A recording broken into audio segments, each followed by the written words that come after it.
Before he was ever born, he had already died. Not a physical death, but the slow, invisible kind where the soul bleeds quietly. He was shaped by voices he never questioned, molded by expectations he never agreed to.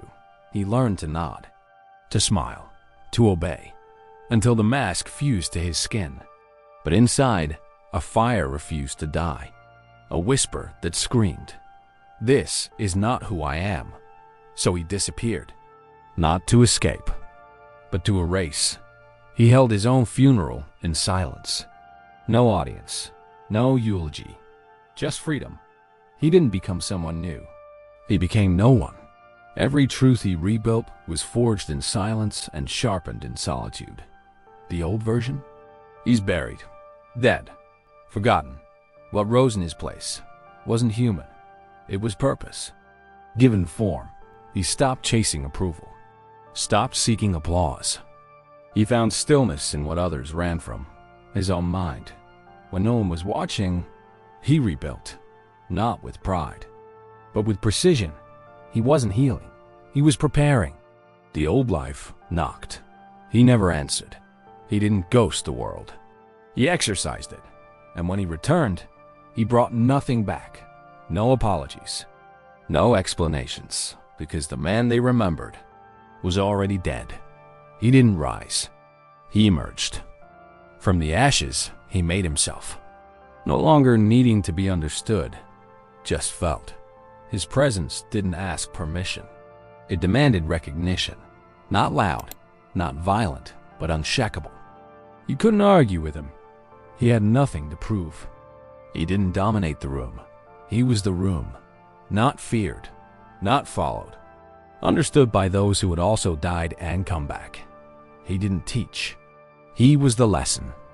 His life wasn't a story. It was a warning. And the warning was this: kill who they told you to be before he kills who you are. He didn't hate the world.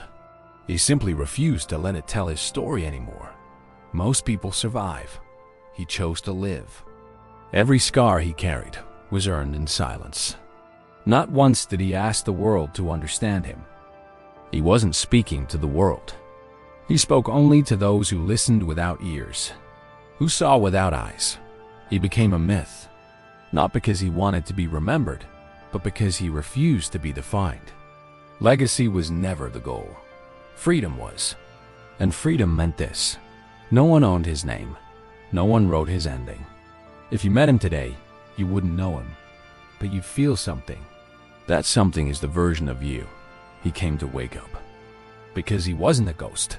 He was a signal, a frequency only the broken could hear. He lived without applause.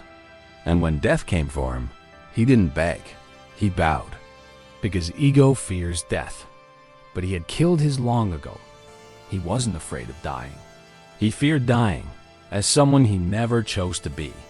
So he made his choice, not once, but every day. He died 1,000 deaths and came back clean.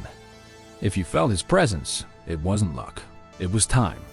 Time to wake up, time to become, time to die before you're born. He wasn't better than you.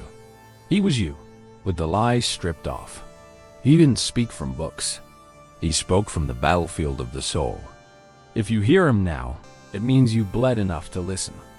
He didn't want followers. He wanted witnesses.